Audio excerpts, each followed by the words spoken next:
I am making this clear to all legacy media outlets. I will no longer interact with you for free. Nobody cares that you lie about me, and nobody cares what you say. My fee from this point onwards is $50,000 and a box of chocolates. That is what it is going to cost you to speak to me. Andrew Tate has a new message for the liberal news media following that failed attempt at a hit piece by the BBC. We are going to react to it in today's video. Stay tuned. All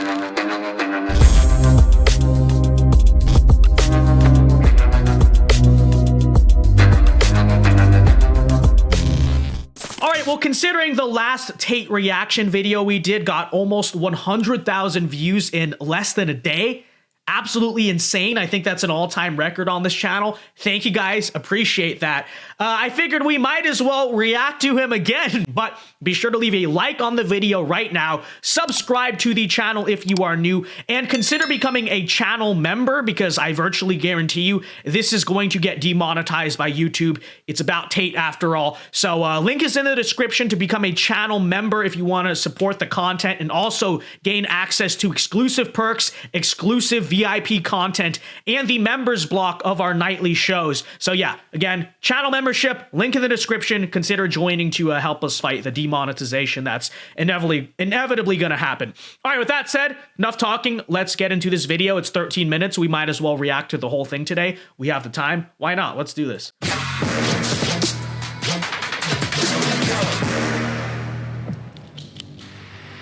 There he starts, smoking the cigar like a boss. We love to see it. Very cool. All right, here's Tate. In the interest of saving absolutely everybody's time, I feel like doing a generalized statement to all legacy media inside of the Matrix. And I'm doing it to save their time and mine, as well as protect the minds of the masculine youth for the future. Okay. I want to make it very clear that the legacy media, which I enjoyed the company of today, have made a massive mistake and missed a chance to do some genuinely interesting journalism. True. After being unfairly incarcerated in a Romanian dungeon, I thought that even the BBC, in its absolute arrogance and hubris, would be smart enough to come to me after 6 months, being the first interview I gave to the Matrix, and be smart enough to ask questions people were genuinely interested in. Yep. What's it like inside of a Romanian prison cell? How were you treated? Why was a person's liberty deprived of them for 6 months without charge? How is your mental state? Well, see, that's the thing, is you would think that's the very question that news media should be asking, because the point, or at least we are told, of especially Western news media is to hold leaders accountable, to try to promote transparency in the system. That's the function of news media, right? They're supposed to be a check and balance on the power of the regime. But what you will find, and the reason why the BBC would never ask a question like that, is because that's not what, at least in the modern day, legacy news media is in the West. They are agents of the regime, or the Matrix, as Andrew Tate calls it, right? They do the bidding, they do the covering up, they do the censorship of these Western governments. That's the case in the United States, obviously, with all of our news media. Same thing in Britain. I'm sure it's like that in a lot of EU countries as well. And so that's the very reason why the BBC would never ask a question you think a journalist should ask, which is like, what's the deal with this case? Why are your human rights being deprived? Why do they just throw you in jail on no charges just because you are countercultural? Why are you a political prisoner? What do you think? Are you all, these are all normal questions that you would expect of journalists, but that's the thing, right? We have been told for so many years that's what the point of the news media is. And as we see, at least in modern day, I'd argue it's been like this for decades, but at least in modern day, they do not hold the Western regime accountable. They are not a check and balance on the regime. They are agents of the regime, or the Matrix. Post your unfair incarceration. Yep. Things people are genuinely interested in hearing.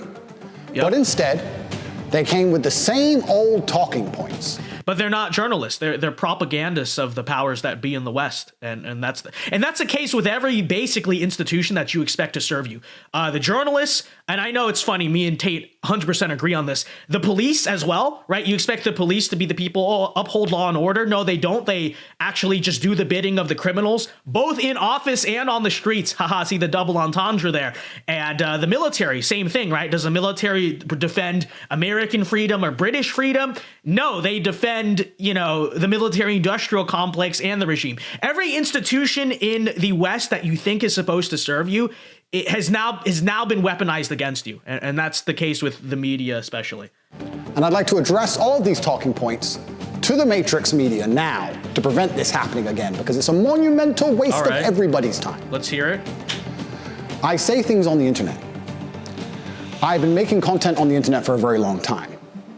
Finding a clip from 2016, 8 years ago, finding a 4-hour-long podcast from 2016, ignoring all context, ignoring everything positive I say about men and women and the world, and taking a single sentence and trying to pretend that's my entire worldview is not the bombshell you think it is. It's not. Nobody cares. Yep. Everybody understands what satire is. Everybody understands what a joke is. Everybody understands it's the internet. In fairness, I mean, just take a look at the woman who interviewed you. Do you think she understands jokes? Do you think she understands satire? I don't think she's ever heard a joke in her life. Everybody understands all of these things. Plus, the people who know the truth of my message are very capable of understanding what is satirical and what is true. People are not as stupid as you'd like them to be. Sitting down with me and missing the chance to have a genuinely interesting interview with genuinely interesting questions that people are interested in hearing the answers to, and instead attempting this attack to get this bombshell aha moment is never going to work. Because one, I'm too smart for all of you, and two, nobody cares. Nobody cares I made a joke 8 years ago, because everybody knows I was joking, and everybody knows the truth of my message. So you're wasting absolutely everybody's time. Worse than wasting everybody's time, what you're genuinely doing is damaging the minds of young men. And I think I have a responsibility as one of the most influential men on the planet to protect the minds of young men and all of the men who look up to me. So let's let it play. Nobody, no young man below the age of 30 has any interest in what the BBC or the legacy media say. They don't care and they don't watch it. Unless I appear on there. So when I sit across from a reporter who says that having a nice car makes you a misogynist, it's disingenuous. You and also also financial success with a Bugatti and a cigar, but it comes with a side order of misogyny. How does having a Bugatti and a cigar come with misogyny? Because it's all mixed together in what you teach. I find that to be extremely dangerous rhetoric. I find that to be extremist rhetoric. And I think it's very dangerous for young men to think if they work hard for something in their lives, if they dedicate themselves and they're diligent and hardworking and they try hard, that they'll be a bad person. I hate the idea of a world where a man who dedicates himself to excellence so he can enjoy the finer things in life is criticized and ostracized and called horrible names purely because he's been a hardworking male. And I don't like young men hearing these extremist ideas. And they're only going to hear these extremist ideas if they watch the BBC, which is an extremist organization. That's the thing, though. I think a lot of hate against this message is driven by that very fact, because what we have in the West is a lot of, young men, fighting age men who, whether that's peacefully or, in the other sense, historically would have been the people who would stand up and challenge a broken system. They are being distracted by a bunch of nonsense, screens, hedonism, whatever it is. And in many ways, that energy in them is being repressed. Here comes along a guy who just straight up says, be a man, be the type of man your ancestors were. That's the problem, though. If young men were like that, that would be a great threat to the current powers that be. And I think that very simple aspect of his messaging, and they'll never say this outright because they realize how ridiculous it is, but I absolutely do believe this. A big reason he is hated so much is precisely because he says the very things that could create men that would challenge the powers that be. Whether that's work hard, gain financial independence, just generally don't accept propaganda, whatever it is. This is a threat. And I absolutely understand that. It is a threat. And they're only going to watch the BBC if I talk to the BBC. So I feel like now that these people have proved themselves to be extremist and very damaging to the minds of young men, I have an obligation to not interact with them very much because I don't want them spreading their extremist propaganda. We have a men's mental health crisis. We do. Young men are disenfranchised. The suicide rate amongst men is much higher than women. And everybody pretends to care. But when I come along and say, I am a man, I've been a man, I know how it feels to be a sad man and a happy man, and I found happiness through masculine achievement and strength, through working hard in the gym, through dedicating myself, through building a life worth living, through taking care of the people who I love, both male and female, through becoming financially successful, through sticking up for myself, through having opinions, through being a man of honor and courage. When I do these things, I'm ostracized and they're attempting to destroy my life. This goes beyond a few media interviews. They are attempting to put me in jail and destroy my life because I am helping young men. They don't care about men's mental health. They have no interest at all. In fact, the ideas they purport, like I've just explained, are genuinely damaging to the mindset of young men. The traitors, why it's so important to see men cry on reality TV. That is absolutely ridiculous. And by the way, let me just say, Andrew Tate, I know that's one of his more controversial opinions, is this whole thing like depression is not something you catch randomly from disease. It's a product of circumstance, and the best thing to tell a depressed man is to change their circumstance. And that's something I 100% agree with. And I know that's something, oh no, he doesn't care about depression. No, he's right. He's 100% right. And to quote Apollo Creed from Rocky IV, right? What happens when because we are warriors as men. We're wired to be warriors. What happens when the warrior doesn't have a war to fight? That's the state of modern men, right? We don't have drive. We don't have purpose. We are repressed and stopped from doing the things that we are meant to do as men, which is build and fight and conquer things and, take over the world, whatever it is. And that is precisely the reason why so many people are depressed. It's not because my hormones just randomly turned imbalanced, which even to that, I would say, maybe part of the reason why men have such screwed up hormones these days that cause depression and low testosterone, all that stuff. Well, if they're staying inside all day, they're getting no vitamin D, they're eating crap food all the time, they don't work out, they don't do anything that actually fixes their hormonal imbalances, which is basically a product of the modern male lifestyle, then no wonder so many men are depressed, right? It's not hard, and he's absolutely right. I think the best way to change depression or fix depression is to fix your circumstances, and he gets freaking attacked so much for this take. It's actually something I 100% agree with. All right, this next segment here, I have to crop out a part of it because he shows something on the screen that, for the record, I do agree with. But YouTube, okay? So that's why it's cropped like this, okay? In the interest of spreading good and positivity in the world, which is my number one objective, I am making this clear to all legacy media outlets. I will no longer interact with you for free. Nobody cares that you lie about me, and nobody cares what you say. You have destroyed all of your credibility in the last 4 years of constantly lying about everything. And continuing to lie about me will only destroy your credibility further. All right, it's off the screen now. Now we can move it back. I have an organization called Tate Pledge, which you can see. Go to corporatate.com and click at Tate Pledge, and you will see that I dedicate $25 million a year to feeding children, both male and female, in war-torn countries. I would like to think that even the legacy media can agree that feeding children in Sudan, or Turkish children after an earthquake, or Syrian children in refugee camps is a pretty positive thing to do for the world. Which it is. In my last BBC interview, she tried to spin it and say that what I'm doing is somehow negative because I'm only doing it for myself. But this is the level of delusion these people operate under. Because some people would look at that and say, okay, so before you got money from attracting people to your website by making controversial comments, but that might have got you into trouble. And so now you're looking for a new market. You're looking for a new market of followers who are attracted by a different sort of persona. I've always done the charity work, so that is obviously incorrect. And I have proof that I've always done the charity work, so that was just such a stupid question on her part. Let's just pretend for a moment that Andrew Tate's charity work is entirely self-interested. What actually does that matter? And to be totally frank with you, most people's actions in some way or another are self-interested. 48 laws of power, that's how we're all driven to a degree, right?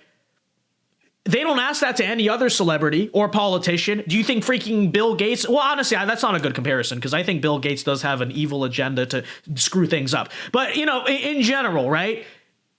Let's just pretend that it is self-interested and it's all for just to improve his PR.